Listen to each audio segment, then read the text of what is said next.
Haleluya, pujilah Allah di dalam tempatnya yang kudus. Saya dari Gedung Gereja Toraja Jemaat Rantepao menyapa Bapak Ibu Saudara-saudara, selamat malam dan salam sejahtera bagi kita semua.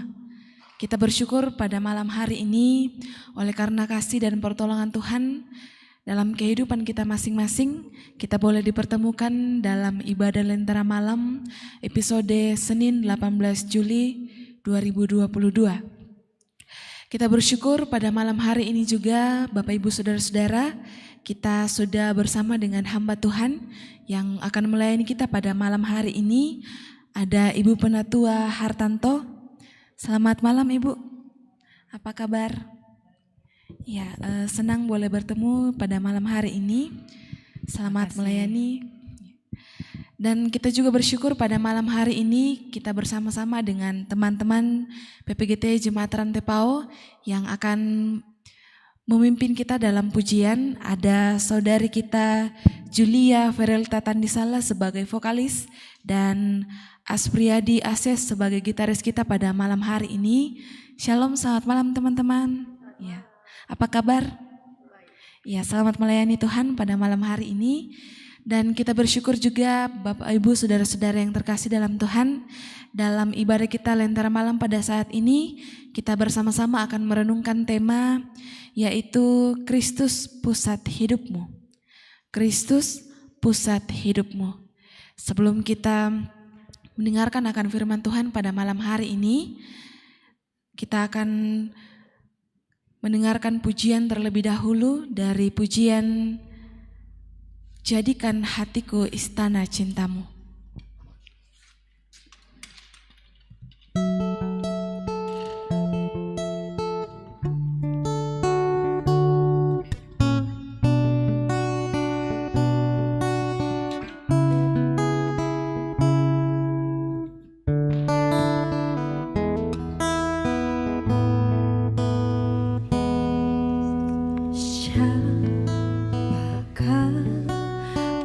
Di hadapan-Mu Tuhan, Kau curahkan cinta-Mu. Apakah artiku bagi-Mu? Cinta-Mu setia selalu.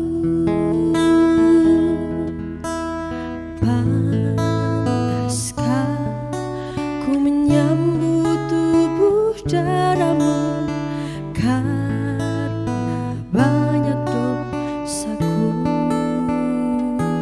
sering ku ingkari cinta-Mu dalam langkah hidupku.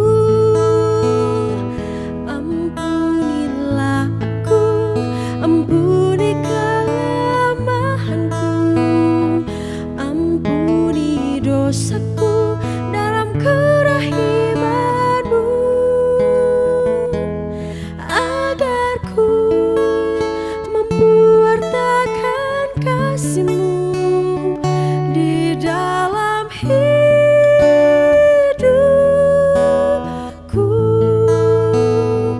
Bersihkan hatiku dengan sucinya cinta-Mu.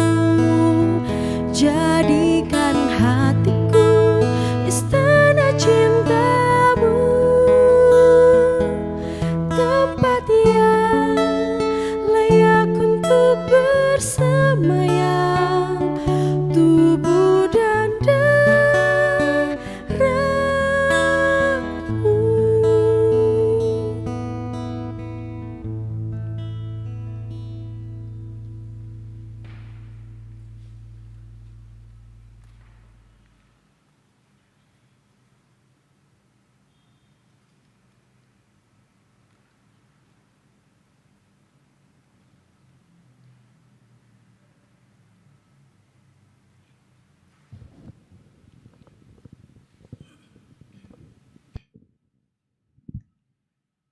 Ya, bersyukur sekali pada malam hari ini kita boleh diteduhkan melalui pujian, jadikan hatiku istana cintamu.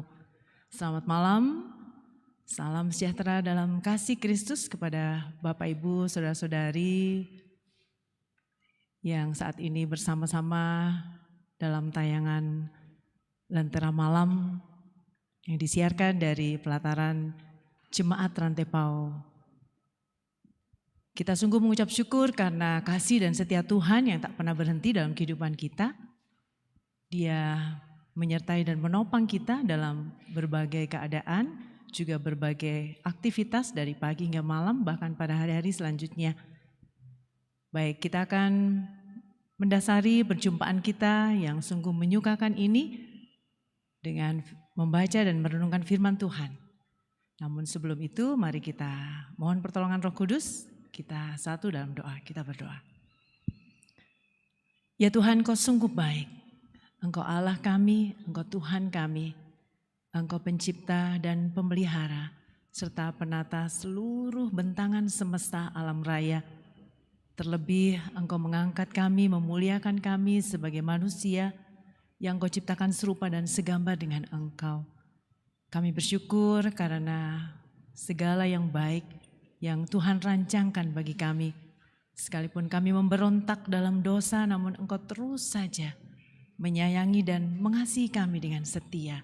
Oleh sebab itu, tiada henti-hentinya kami bersyukur kepada Tuhan, menaikkan pujian, menaikkan sembah kami, mengangkat segala rasa terima kasih kami hanya kepada Tuhan saja.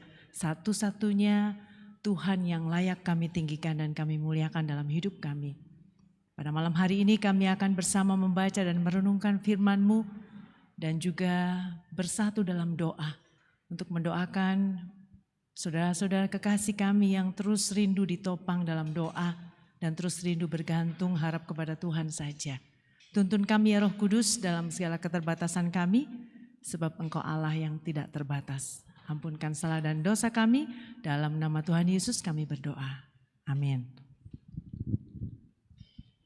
Baik, saudara-saudara, ibu bapak yang dikasihi Tuhan, kita akan bersama membaca firman Tuhan dari Efesus pasal 4 ayat 20 sampai 24.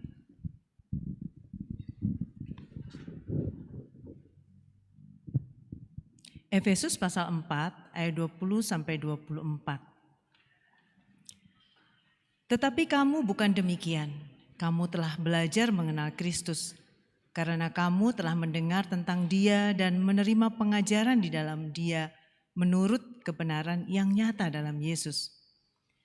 Yaitu bahwa kamu berhubung dengan kehidupan kamu yang dahulu harus menanggalkan manusia lama yang menemui kebinasaannya oleh nafsunya yang menyesatkan, supaya kamu dibaharui di dalam roh dan pikiranmu, dan mengenakan manusia baru yang telah diciptakan menurut kehendak Allah di dalam kebenaran dan kekudusan yang sesungguhnya. Amin. Firman Tuhan yang berbahagia ialah setiap kita, saya dan Bapak Ibu Saudara semua yang terus merindukan firman Tuhan, menjadi pelita dalam kehidupan kita dan berjuang melakukannya. Terpuji Kristus.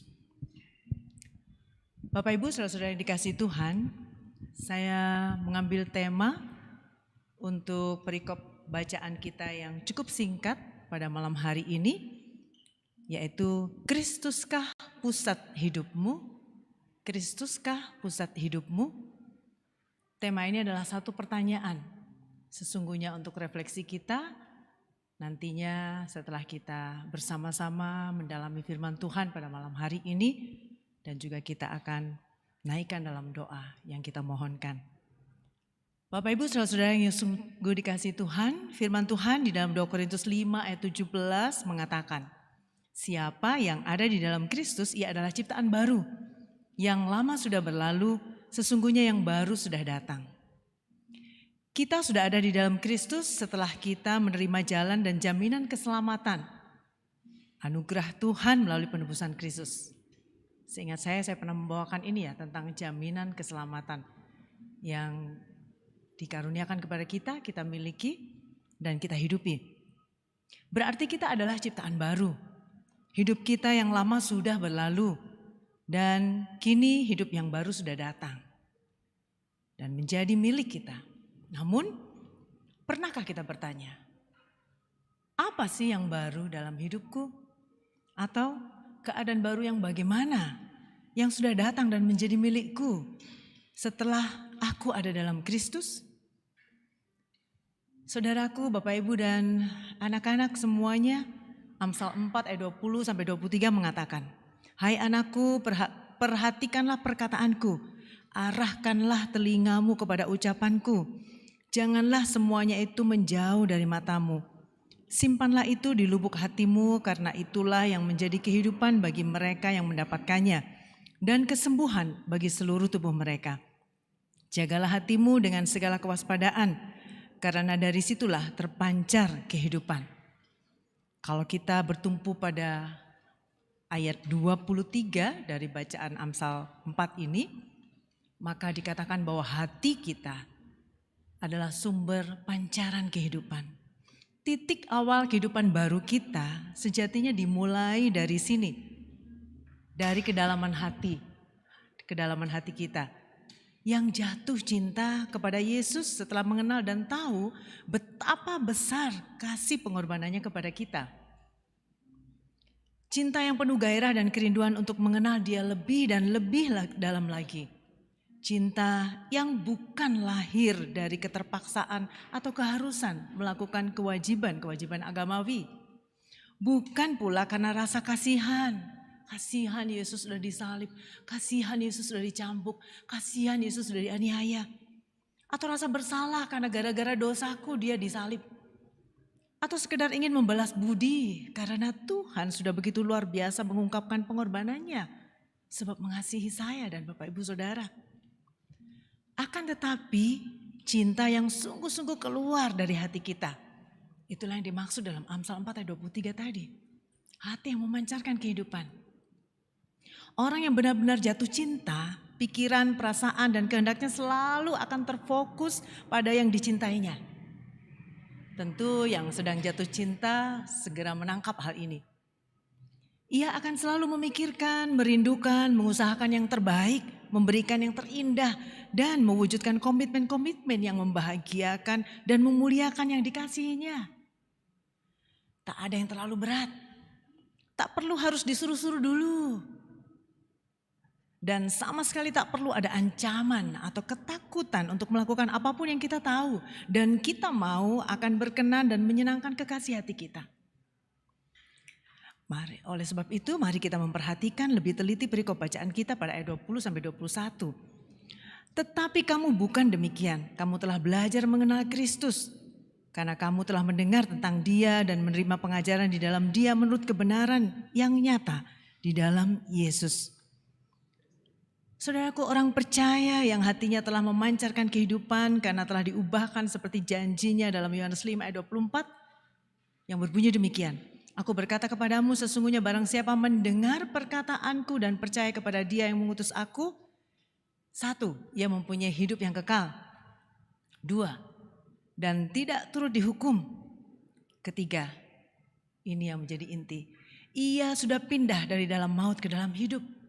Nah, perubahan yang didasari dan diawali dengan belajar mengenal Kristus di perikop kita ayat 20-21 tadi, mendengarkan tentang Dia dan menerima pengajaran di dalam Dia. Itu membuat hati yang tadi menjadi pusat dikatakan dalam Amsal 4 ayat 23 memancarkan kehidupan. Kehidupan yang berasal dari Kristus yang menghidupkan. Janjinya yang mengatakan sudah pindah dari maut kepada hidup. Jadi orang-orang yang telah mendengar dan percaya kepada Yesus, seperti yang dikatakan dan dijanjikan dalam Yohanes 5 ayat 24 tadi, adalah orang-orang yang hatinya sudah dibersihkan dan memiliki kehidupan. Tapi tentu tidak serta-merta seperti itu. Ketika kita terima Yesus, dibaptis, terima janji, langsung berubah. Menjadi orang yang kudus, suci, seperti hakikat ciptaan semula. Sebab kita terlanjur jatuh ke dalam dosa dan menggunakan tubuh kita ini terus-menerus melakukan dosa. Kalau diibaratkan perahu motor yang pakai bukan pakai dayung, pakai motor ya yang ada kontrolnya, alat kontrolnya. Seandainya dia diprogram untuk melaju ke arah kiri, lalu kita mau dia berubah ke kanan. Tentu tidak serta-merta kita berusaha membelokkan setirnya ke arah kanan. Sampai akhirnya usaha kita itu membuat setir itu bisa patah. Jadi bagaimana? Maka setir itu harus kembali ke titik awal, ke pusatnya, yaitu otaknya ya, otak dari program itu. Di istilah sekarang pre-programming, diprogram ulang supaya bisa belok ke kanan, tidak ke kiri terus. Nah, proses program ulang itulah kalau kita bawa dalam kehidupan kita, seandainya perahu itu adalah hidup kita, perahu motor tadi ya, ilustrasinya, maka hidup kita yang tadinya fokus kepada aku dan diriku, fokusnya di reprogramming, diubah programnya menjadi kepada Kristus, bukan lagi kepada aku dan diriku. Dengan cara gaya dan pola hidup manusia lama kita harus ditanggalkan dan diganti dengan gaya dan pola hidup manusia baru yang kita kenakan. Seperti dikatakan dalam perikop kita ayat 22-24, yaitu bahwa kamu berhubung dengan kehidupan kamu yang dahulu harus menanggalkan manusia lama yang menemui kebinasaan oleh nafsunya yang menyesatkan, supaya kamu dibaharui di dalam roh dan pikiranmu dan mengenakan manusia baru yang telah diciptakan menurut kehendak Allah di dalam kebenaran dan kekudusan yang sesungguhnya. Dengan demikian tidak ada sungut-sungut ketika kita harus menyerahkan hak-hak kita kepada Kristus. Apapun yang sebetulnya kita tidak sukai, tetapi kalau Tuhan menghendakinya, bagi kita adalah menyenangkan dan memuliakan Dia yang kita kasihi dan mengasihi kita. Dengan Yesus selalu di hati kita, ada ketundukan yang manis di dalam diri kita untuk selalu mengikuti perkataan dan perintahnya. Ada kepekaan yang makin tajam untuk mengenali apa yang berkenan di hatinya dan apa yang tidak disukainya. Juga ada kelembutan hati yang tulus untuk ditegur dan dikoreksi ketika tahu-tahu kita kedapatan tidak setia dan hidup kita kurang melekat kepadanya. Dan yang keempat, ada gairah yang tak pernah padam untuk kita semakin mengenal, semakin mengasihi dan memuliakannya. Sesungguhnya kehidupan manusia baru yang berpusatkan Kristus adalah kehidupan cinta kasih yang sangat indah dan penuh sukacita. Lalu bagaimana sih sebenarnya menempatkan Kristus sebagai pusat hidup manusia baru kita? Yang pertama, menjadikan Kristus sebagai Tuhan atas seluruh hidup kita. Manusia baru yang mengenakan Kristus, orang percaya yang menempatkan Kristus sebagai pusat hidupnya akan makin sungguh-sungguh menempatkan Kristus menjadi Tuhan atas seluruh hidupnya. Mengakui Tuhan berarti mengakui Dia sebagai pemilik diri kita seluruhnya, yang berkuasa dan berdaulat atas hidup kita, yang patut kita sembah dan kita tinggikan selama-lamanya. Dan menjadikan Kristus sebagai Tuhan berarti dalam seluruh hidup kita selalu mencari jawaban dari pertanyaan, apakah ini sesuai dengan kehendak Kristus? Apakah ini sesuai dengan kehendak Kristus? Bapak Ibu saudara-saudara yang dikasihi Tuhan, dalam Roma pasal 12 ayat 1 menasihatkan supaya kita mempersembahkan tubuh kita sebagai persembahan yang hidup, yang kudus dan yang berkenan kepada Allah. Itulah ibadah kita yang sejati kepada Tuhan yang kita sembah.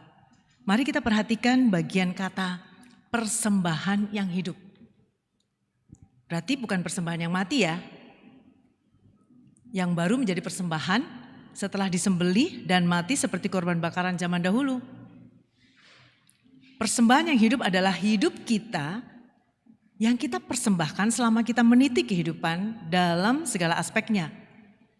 Persembahan yang mencakup keseluruhan hidup kita, bukan sebagai sebagian-sebagian atau dalam hal tertentu saja. Seorang teolog, John Ortberg, dalam bukunya The Life You've Always Wanted menuliskan, kehidupan rohani tidaklah terpisah dari kehidupan finansial, kehidupan pekerjaan, dan lain-lain.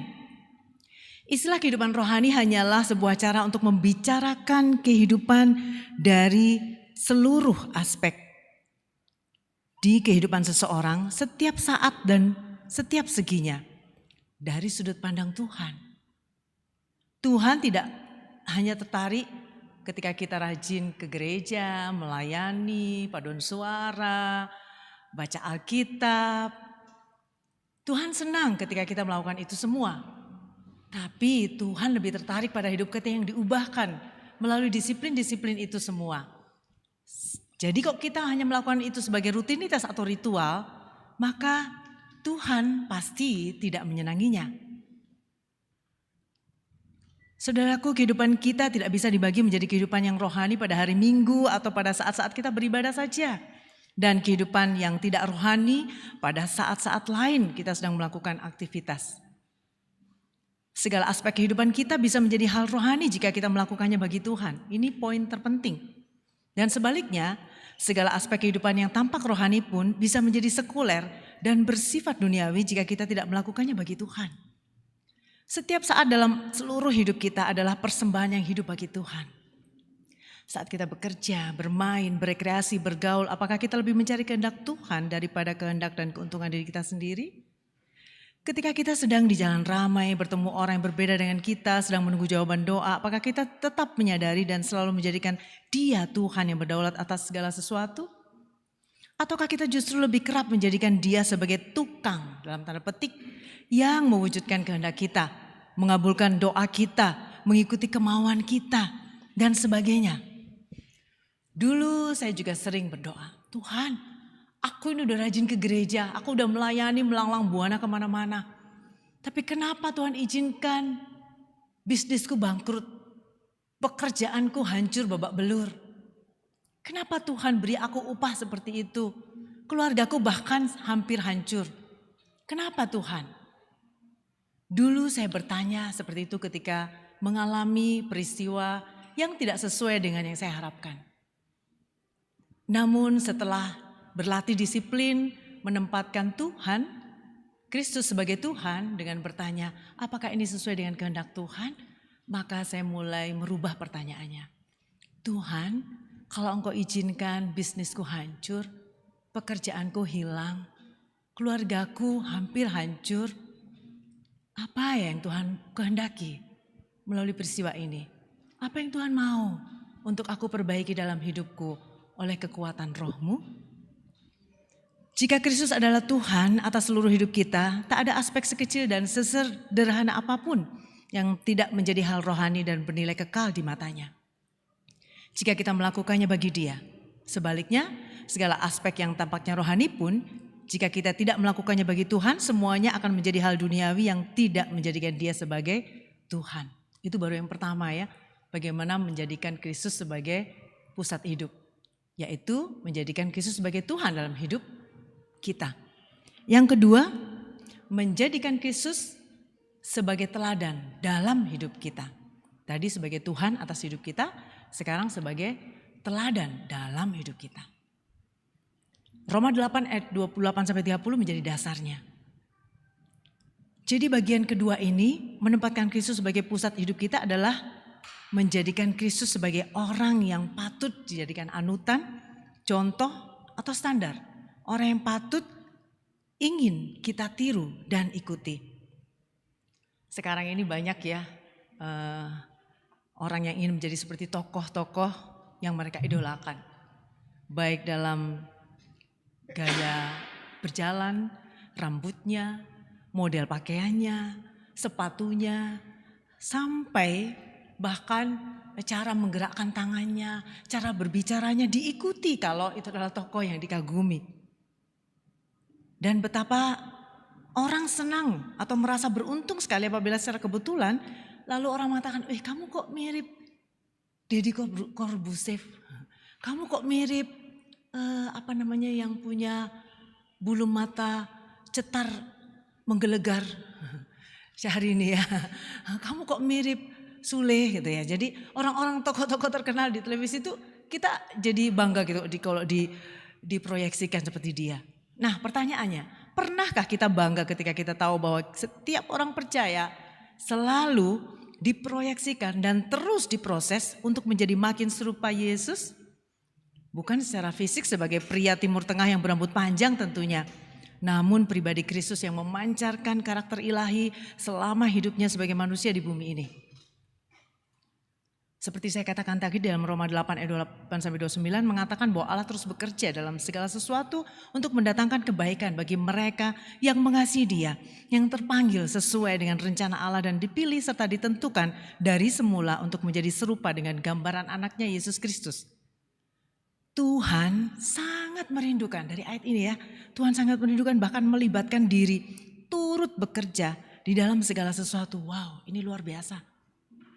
Tuhan yang hebat itu, yang menciptakan lolai sana dan banyak sekali air terjun Niagara dan semua yang spektakuler dikunjungi orang biar habis uang banyak. Tuhan yang menata langit dan bumi dan setiap hari kita lihat tidak terhitung bintang ya, tak terhitung bintang-bintang gak bertabrakan.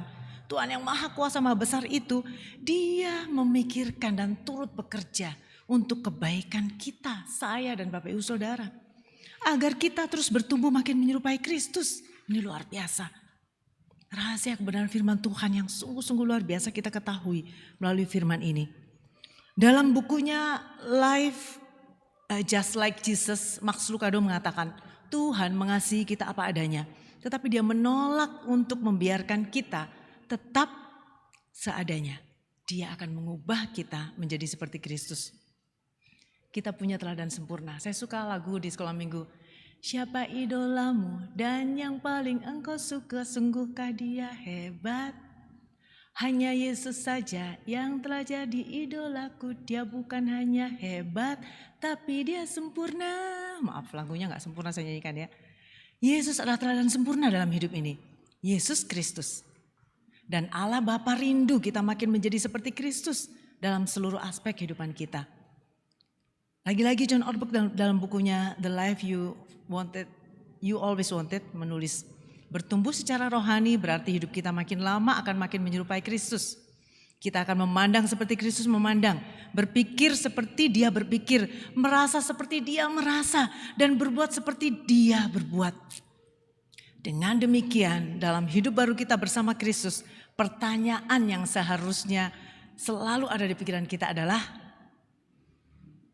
apakah hal ini membuatku makin serupa dengan Kristus? Semoga kita masih ingat pertanyaan pertama tadi ya, menjadikan Kristus sebagai Tuhan atas hidup kita. Apakah ini sesuai dengan kehendak Tuhan? Sekarang yang kedua, apakah hal ini membuatku semakin serupa dengan Kristus? Ada 4 huruf dalam bahasa Inggris yang merupakan singkatan dari pertanyaan yang selalu akan mengingatkan kita untuk menjadikan Yesus sebagai teladan dalam seluruh hidup kita. Ingat-ingat, WWJD. What would Jesus do? Apa yang akan Yesus lakukan jika Dia berada dalam posisi kita saat ini? Apa ya kira-kira akan Yesus lakukan supaya hal itu menjadi pedoman bagi kita untuk menjadikan Dia sebagai teladan? Yang pertama, jika kita menghadapi orang sulit yang setiap hari memakan hati, dalam tanda petik makan hati, bukan makan hati ayam atau hati kerbau ya, tapi makan hati secara abstrak. Bagaimana kira-kira yang akan Yesus lakukan agar kita dapat menirunya? Kita akan menemukannya dalam firman Tuhan. Jika kita menemukan sejumlah uang di dompet yang tergeletak di jalan sepi, apa yang kira-kira Yesus lakukan? Berikutnya, dan jika kita menjadi orang tenar dan sukses, apa kira-kira yang akan Yesus lakukan dalam situasi seperti itu? Supaya kita tetap bisa menjadi seperti Dia? Pertanyaan ini jawabannya ada dalam firman Tuhan semua. Kita akan mendapatkannya kalau kita tekun membaca firman Tuhan. Dan yang terakhir, yang ketiga, yaitu Kristus sebagai tujuan dari seluruh hidup kita. Jadi menempatkan Kristus sebagai pusat hidup ada 3. Yang pertama, Kristus sebagai Tuhan atas hidup kita. Lalu yang kedua tadi, Kristus sebagai teladan dalam hidup kita. Dan ketiga, Kristus sebagai tujuan dari seluruh hidup kita. Hidup perlu punya tujuan. Kalau kita pergi ke tempat-tempat tertentu, kalau nggak punya tujuan, bahaya. Kalau tujuannya nggak jelas, bisa tersesat. Banyak orang tersesat dalam tanda petik dalam kehidupannya karena tidak memiliki tujuan hidup yang jelas dan tepat. Banyak anak muda nekat mengakhiri hidup atau bunuh diri. Atau melarikan diri ke hal-hal negatif ketika mereka putus cinta. Mereka merasa tak punya tujuan hidup lagi ketika kekasih yang mereka cintai setengah mati. Bukan setengah hidup ya. Tak mau lagi diajak mengarungi hidup bersama. Mereka diputus. Banyak orang dewasa juga kehilangan makna dan tujuan hidup ketika hal-hal yang mereka anggap membawa kebahagiaan, yaitu kekayaan, popularitas, kedudukan tertentu, pendidikan tinggi, tidak mereka miliki atau terlepas dari genggaman mereka. Nah, pertanyaannya, sebenarnya apakah sih tujuan hidup kita di dunia ini? Mau tahu? Ada dalam Matius 22 ayat 37 sampai 40 dan 1 Korintus 10 ayat 31. Kita bisa membacanya. Diringkas dengan jelas bahwa tujuan hidup kita adalah 2. Mengasihi dan memuliakan Yesus Kristus. Dalam segala hal, di setiap bidang kehidupan kita, pertanyaan yang seharusnya muncul adalah, apakah hal ini membuatku atau menyatakan bahwa aku mengasihi dan memuliakan Kristus? Sekali lagi, apakah hal ini membuatku atau menyatakan bahwa aku mengasihi dan memuliakan Kristus? 2 akan tujuan hidup kita. Jika kita mengasihi Kristus dan ingin memuliakan Dia dalam segala sesuatu, cara kita berpikir, bertutur, dan bertindak akan menunjukkan hal itu. Segala yang kita lakukan, pikirkan, katakan, atau segala hal yang kita gerakkan, itu akan dituntun oleh kasih kepada Tuhan dan juga tujuan serta kerinduan untuk nama Tuhan dikenal, dipuji, dan dimuliakan. Saat kita makan atau minum misalnya, kalau dulu kita yang penting udah lapar deh, makan aja. Tapi ketika pertanyaan itu kita terus renungkan, kita tanyakan, maka kita akan mulai berpikir seperti ini. Apakah saya makan ini untuk kebaikan tubuh saya? Apakah saya bersyukur atas tubuh yang Tuhan berikan kepada saya? Apakah saya mengasihi Tuhan dengan makan ini? Itu ya yang kemudian kita pikirkan ketika Kristus menjadi pusat hidup kita. Dan kita ingin memuliakan Dia melalui tubuh yang dijaga kesehatannya. Saat kita bekerja misalnya, kita juga akan bekerja karena ingin memuliakan dan menyenangkan Tuhan. Dengan cara menggunakan sebaik-baiknya talenta yang Dia berikan. Saat kita melakukan apapun yang lain, dalam keadaan apapun, fokus kita selalu terarah kepadanya, bukan diri sendiri. Saat kita berekreasi, kita tahu tubuh yang penat ini, psikologis atau kejiwaan yang penat ini butuh refreshing, butuh istirahat, butuh merasakan hiburan. Karena tubuh ini disayang Tuhan, Dia mati buat tubuh kita agar tubuh kita tetap bisa produktif, bekerja, melayani Tuhan, memuliakan Tuhan melalui pekerjaan dan menggunakan talenta kita. Jadi rekreasi pun bisa juga bermotivasi mengasihi Tuhan. Bukan hanya sekedar senang-senang, arahnya akhirnya justru minum-minum dan merusak diri kita sendiri.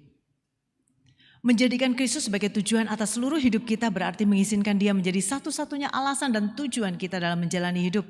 Dengan demikian tidak ada situasi apapun dalam hidup kita yang dapat membuat kita tidak memiliki tujuan hidup. Kita dapat memuliakan dan mengungkapkan kasih kita kepada Tuhan dalam segala hal dan segala keadaan. Dalam kebahagiaan, keberhasilan, kebaikan, kita dapat memuji dan memuliakan Dia. Ya, ketika kami sekeluarga mendapatkan kesuksesan dan keberhasilan, kami ingat bahwa itu semua berasal dari Tuhan. Maka hasilnya adalah untuk memuliakan Tuhan, untuk membawa harta ke sorga dengan cara melakukan kebaikan supaya nama Tuhan dikenal, bukan nama kami yang dikenal. Ada banyak orang yang melakukan hal itu ketika Tuhan mengasihi dan memuliakan Tuhan menjadi tujuan hidupnya. Ketika dalam kesusahan, kegagalan, kesakitan, dan keburukan, kita pun dapat tetap memuliakan dan menyatakan kasih kita kepada Dia dengan menunjukkan kesetiaan, keteguhan, dan ketekunan iman kita di dalam Dia.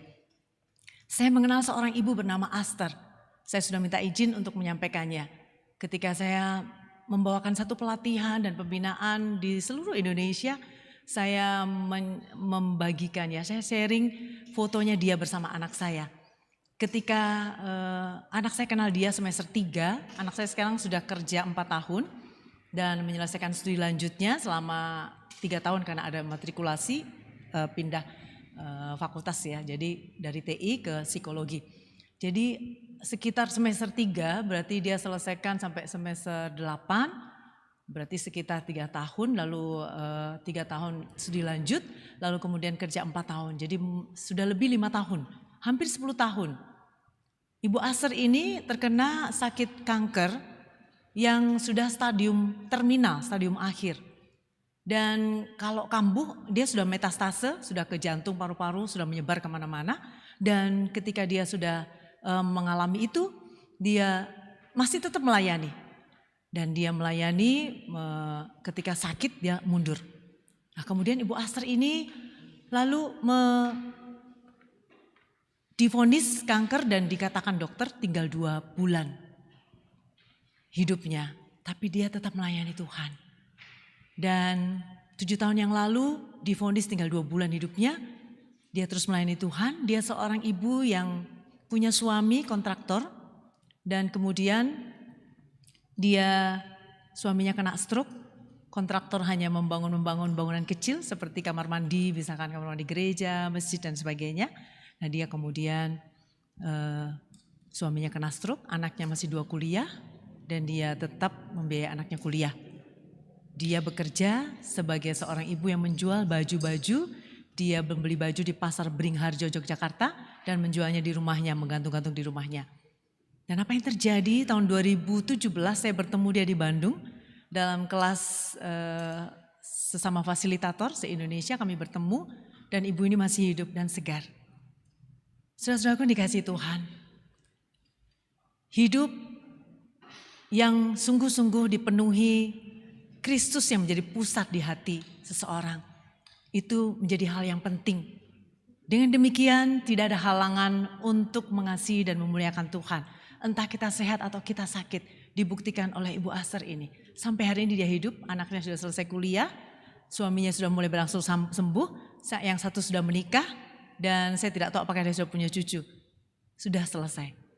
Saudara-saudaraku yang dikasihi Tuhan, sungguh indah sekali kehidupan ini ketika kita menempatkan Kristus sebagai pusat hidup. Bukan untuk hal-hal yang menyenangkan atau mengikuti apa yang kita ingini, tapi apa yang Tuhan kehendaki. Dan pasti itu memuliakan Tuhan, mengasihi Tuhan. Maukah kita menempatkan Kristus sebagai pusat hidup kita? Kiranya Roh Kudus menolong dalam memahami firman Tuhan ini. Terpujilah nama Tuhan. Amin.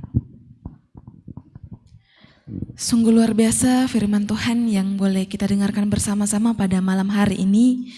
Yang boleh menyegarkan hati dan pikiran kita. Dan boleh mengingatkan kita sekali lagi bahwa mungkin dalam kehidupan kita, iman kita sudah mulai goyah. Tetapi pada malam hari ini kita boleh diingatkan bahwa kita sebagai umat yang percaya kepada Tuhan Yesus harus menjadikan Kristus sebagai Tuhan dalam seluruh aspek kehidupan kita. Sehingga kita sebagai orang yang percaya kepadanya boleh terus dikuatkan, boleh diberikan kedamaian selalu dan diberkati dalam menjalani kehidupan kita sehari-hari. Bapak Ibu Saudara-saudara yang terkasih, kita akan bersama-sama masuk ke dalam doa syafaat. Namun sebelum itu kami mengingatkan kepada Bapak Ibu Saudara-saudara yang rindu untuk didoakan boleh mengirimkan pokok doanya melalui live chat pada saat ini atau melalui hotline Solideo Rantepao di 0822 1913. Satu pujian akan mengantar kita dalam doa syafaat, yaitu pujian Bapa Sentuh Hatiku.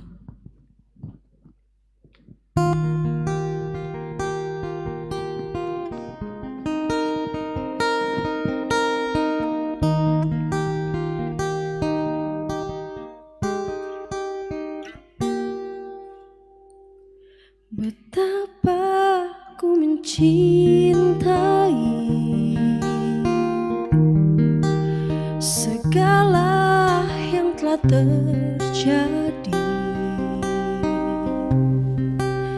tak pernah sendiri jalani hidup ini, selalu menyertai.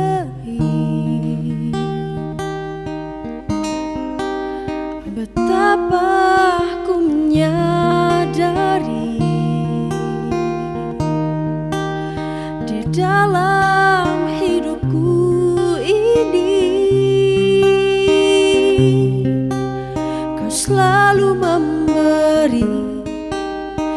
jangan terbaik oleh karena kasih.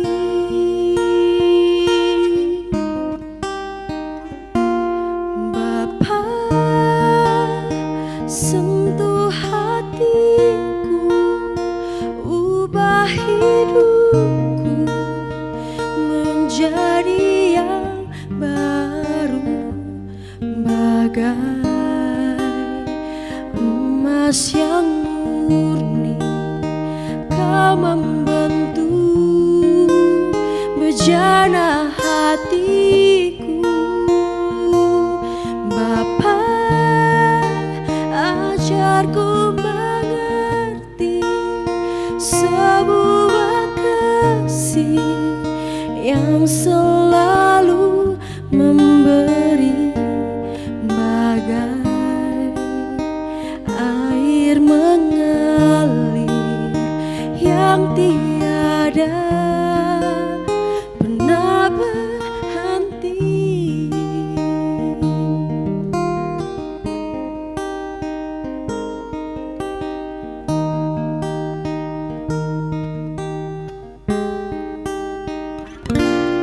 Bapa, sentuh hatiku, ubah hidupku menjadi yang baru, bagai emas yang murni.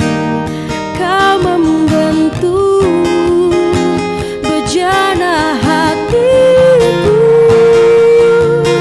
Bapa, ajarku mengerti sebuah kasih yang selalu memberi, bagai air mengalir yang tiada pernah berhenti, bagai air mengalir yang tiada pernah berhenti.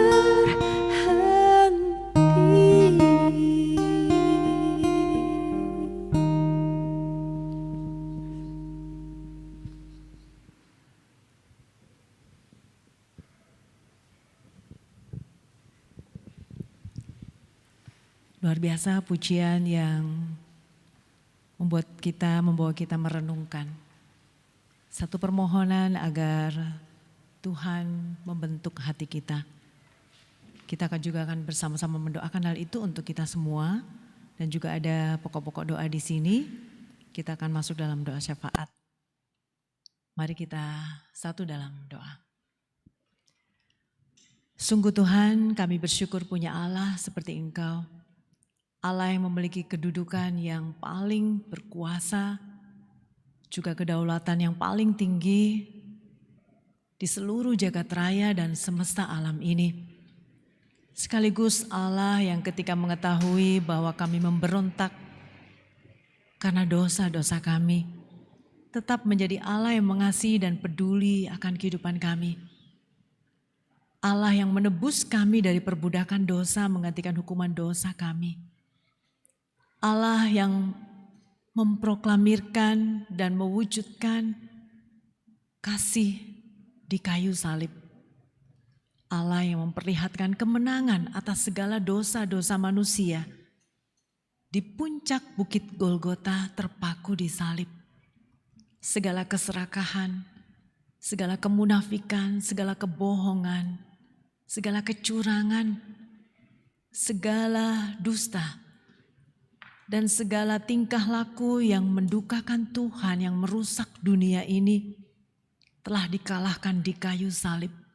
Itulah kemenangan Tuhan kami Yesus Kristus yang menyatakan kekudusan dan keadilan-Mu ya Bapa.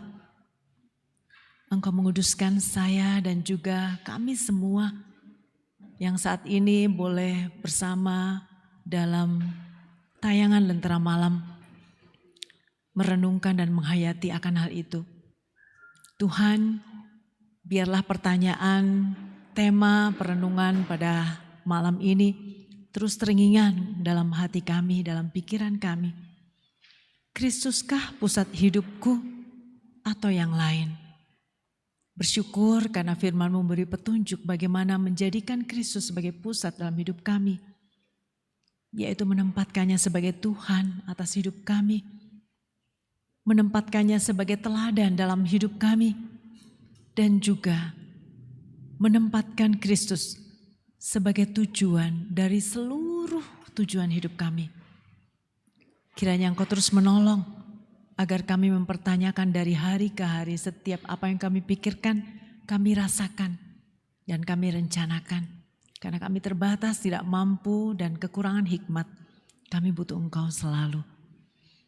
Terima kasih Tuhan untuk penyertaan-Mu dalam aktivitas kami, penayangan Lentera malam ini. Bersyukur Engkau memberkati seluruh kru, host, juga pemain musik dan juga yang membawa lagu pujian. Engkau memberkati semua sarana yang ada, sehingga kami boleh tayang pada malam hari ini dan boleh berbagi bersama para pemirsa.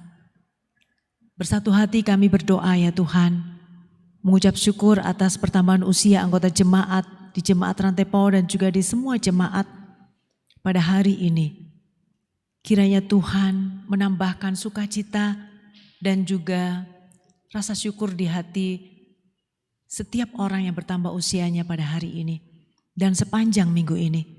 Kiranya sukacita dan syukur itu boleh menjadi bagian yang menghidupkan iman dan pengharapan segenap yang bertambah usia dan membuat mereka semakin rindu untuk mengasihi Tuhan dalam kehidupan mereka. Engkau memberkati setiap aktivitas, pekerjaan dan juga pergumulan-pergumulan yang mereka hadapi. Tuhan buka jalan dan menopang serta beri kekuatan. Kami juga berdoa untuk kedua hamba-Mu yang Engkau berkati. Engkau berikan kesempatan memimpin di Jemaat Rantai Pau. Baik Ibu Pendeta Tabita maupun Pak Pendeta David. Kiranya Tuhan terus menolong dalam mereka melayani di jemaat milik Tuhan di Jemaat Rantai Pau. Juga hamba-hamba Tuhan yang lain di mana saja Tuhan berada. Di mana roh-Mu, Engkau taruh urapan-Mu dari sorga, Engkau karuniakan kepada mereka untuk membangun iman warga jemaat.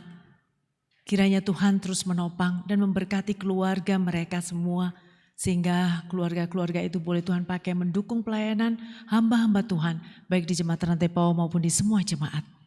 Kami juga berdoa untuk segenap anggota majelis jemaat, pekerja gereja, tenaga magang, kiranya Tuhan menolong dan memberkati mereka. Tuhan senantiasa mengenal mereka dalam segala pergumulan mereka dan menopang mereka dengan kekuatan yang berasal dari Tuhan saja untuk menjalani kehidupan dengan penuh syukur dan sukacita. Kami juga berdoa untuk rencana pemberkatan perkawinan Saudara Eliezer Paseleng dan Saudari Irene Intan Sari pada hari Sabtu 23 Juli 2022 di Jemaat Telo Batua Makassar. Tuhan kiranya Engkau menopang rencana ini. Tuhan memberkati rencana ini, memberi kelancaran semua yang dipersiapkan. Dan biarlah melalui rencana ini nama Tuhan dikenal, dipuji dan dimuliakan melalui kehidupan yang bergantung kepada Tuhan dalam setiap rencana-rencana dan seluruh apa yang akan dilaksanakan. Dan biarlah calon mempelai dan juga segenap keluarga sungguh-sungguh menyatakan betapa hidup mereka berharap akan pertolongan Tuhan. Bukan hanya untuk kepentingan mereka sendiri, namun juga dalam kepentingan menempatkan Kristus sebagai pusat hidup mereka. Terima kasih ya Tuhan. Kami juga berdoa untuk segenap pemerintah. Kami berdoa untuk bangsa dan negara kami, para pemimpin kami Tuhan. Kiranya Tuhan memberi hikmat, kebijaksanaan, sehingga perjuangan untuk memulihkan keadaan ekonomi, keadaan sosial, keadaan masyarakat ya Tuhan yang di tengah bangsa Indonesia ini, kiranya Tuhan memberi kekuatan dan hikmat kepada para pemimpin kami, memberi hati yang takut dan hormat akan Engkau. Juga dalam kondisi peperangan di Ukraina, Tuhan hadirlah, karuniakan pertolongan-Mu Tuhan untuk mereka semua yang sedang mengalami peperangan. Tuhan kami sungguh menjerit dan prihatin akan keadaan dunia yang semakin kacau dengan keadaan yang mementingkan diri dan bangsa mereka masing-masing. Namun itulah nubuat yang ada dalam firman-Mu. Kami mendoakan untuk mereka yang sedang tertimpa, beri kekuatan Tuhan, beri pertolongan kepada mereka. Kiranya mereka boleh tabah menghadapinya, dan Tuhan berikan hati yang bertobat kepada mereka yang senang dalam berperang, sehingga mereka boleh kembali di jalan yang Engkau tunjukkan. Terima kasih ya Tuhan, kami juga berdoa untuk para lansia, bahkan yang sedang sakit. Segenap anggota jemaat Usia Indah, kami menyerahkan ke dalam tangan pengasihan Tuhan. Di tengah menurunnya kondisi kesehatan mereka, biarlah mereka tetap meyakini bahwa ada Tuhan yang tidak pernah berubah. Tuhan yang mengasihi mereka tanpa kualitas yang menurun. Tuhan yang menjaga, menyertai, mendampingi mereka, mengaruniakan kepada mereka hati yang terus bertumbuh dalam iman pengharapan kepada Allah dalam Yesus Kristus. Tuhan yang mencintai mereka, menyayangi mereka siang dan malam dalam kehidupan di masa tua mereka dan tidak pernah berubah. Biarlah pengharapan mereka terus dikuatkan dalam iman. Ketekunan mereka dalam berdoa dan membaca Alkitab Tuhan tumbuhkan. Sehingga masa-masa tua mereka boleh mereka lalui dengan penuh syukur dan sukacita karena pertolongan Tuhan sekalipun kondisi fisik mereka semakin menurun termakan usia. Bapa, karuniakan juga para pendamping yang punya hati kepada orang tua kami ini. Sehingga anak-anak, sanak keluarga boleh mendampingi mereka dan membawakan penghiburan sukacita kepada orang tua kami ini. Kami juga berdoa untuk Dirgama 2 Lembang yang terbaring sakit karena kanker darah. Kami juga berdoa untuk Bapak Rusdi sekeluarga, baik Bapak, Ibu dan anak yang sedang dalam kelemahan tubuh. Kami juga berdoa untuk Ibu Erli Tandireru yang saat ini juga sedang dirawat di Rumah Sakit Makassar karena kanker payudara. Tuhan, kiranya juga kami mendoakan saudara-saudara kami yang tidak kami sebutkan satu persatu yang Engkau kenali sedang dalam kelemahan tubuh. Kami sungguh mengetahui Tuhan, ketika seseorang sakit hati kami sungguh kecil dalam pengharapan. Kami butuh pertolongan dari Tuhan melalui orang-orang di sekeliling kami. Oleh sebab itu Tuhan, kami mendoakan mereka. Kuatkan iman pengharapan saudara-saudara kekasih kami ini, sehingga mereka tetap meyakini bahwa Tuhan tidak pernah meninggalkan mereka. Pakailah orang-orang di sekeliling mereka, para medis, juga keluarga, bahkan hamba-hamba Tuhan yang akan hadir mendampingi dan mendoakan mereka. Dan kami semua Tuhan layakkan untuk menjadi alat di tangan Tuhan, memberikan kesaksian tentang kuasa Tuhan yang menyembuhkan ketika Tuhan berkehendak kepada mereka yang lemah. Jika Tuhan berkehendak, Tuhan berikanlah kesembuhan kepada saudara-saudara kami ini melalui semua perjuangan untuk mereka boleh pulih kembali. Terima kasih Tuhan. Jika ada saudara-saudara kami yang berduka, kami juga mendoakan. Kiranya Tuhan menghibur, menguatkan dalam iman, sehingga kehidupan mereka yang berduka boleh pulih kembali karena Tuhan senantiasa hadir memberikan penghiburan oleh Roh Kudus sendiri. Terima kasih Bapa, terima kasih Tuhan Yesus. Inilah doa kami yang kurang sempurna. Kami bawa dan kami alaskan hanya dalam satu nama, Yesus Kristus Tuhan dan Juru Selamat kami yang hidup. Terpujilah nama Tuhan, amin.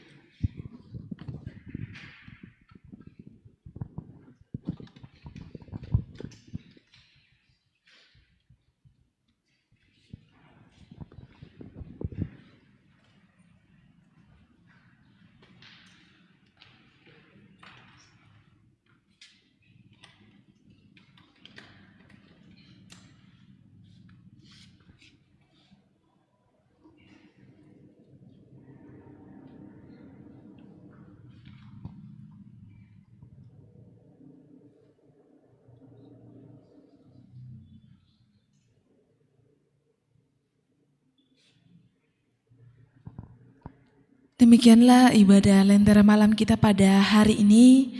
Kami mengucapkan terima kasih kepada Ibu Penatua Hartanto yang boleh melayani kita pada malam hari ini, yang boleh memberikan pencerahan bagi kita dalam menjalani kehidupan kita sepekan ke depan.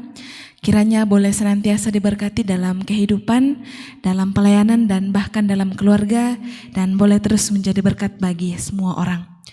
Kami juga mengucapkan terima kasih kepada Bapak Ibu Saudara-saudara yang boleh terus senantiasa setia dalam mengikuti ibadah lentera malam pada saat ini. Kita bersyukur ada 52 orang yang boleh tetap stay pada malam hari ini. Dan saya akan menyapa kita pada malam hari ini. Selamat malam kepada Saudara Julise Napitupulu, Reinhard Prasetyo, Daniel Bulung, Alexander Payung, Melianus, Margareta Panggalo, Elsa Rifin Patandianan, Rizky Kambuno, Sarce Palangiran, Martinus Saung, Ferdi Kenik, Herda, Justina Tuba, Daud Barung, Ferry Layuk, Eper Tando, Nita Pasanda, Herman Palangan, dan Agus Basuki. Kami mengucapkan terima kasih, semoga boleh terus senantiasa setia dalam mengikuti ibadah Lentera Malam pada saat ini. Dan kami juga mengucapkan terima kasih kepada teman-teman yang boleh melayani kita pada malam hari ini. Teman-teman yang memimpin kita dalam pujian, bahkan segenap kru yang boleh melayani kita pada malam hari ini. Terima kasih boleh memfasilitasi kita sehingga ibadah pada malam hari ini boleh berjalan dengan baik. Untuk menutup ibadah kita pada saat ini, kita mendengarkan pujian Ikut Dikau Saja Tuhan.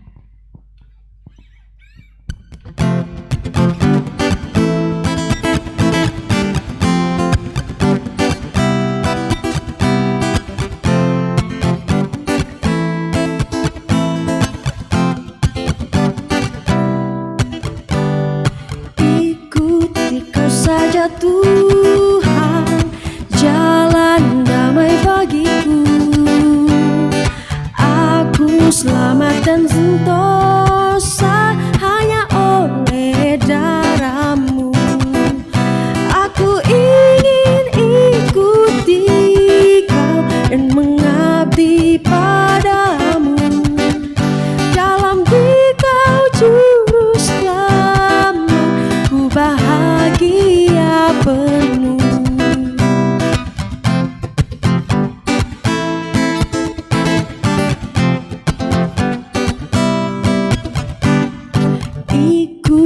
Kau di sengsara karena janji-Mu teguh.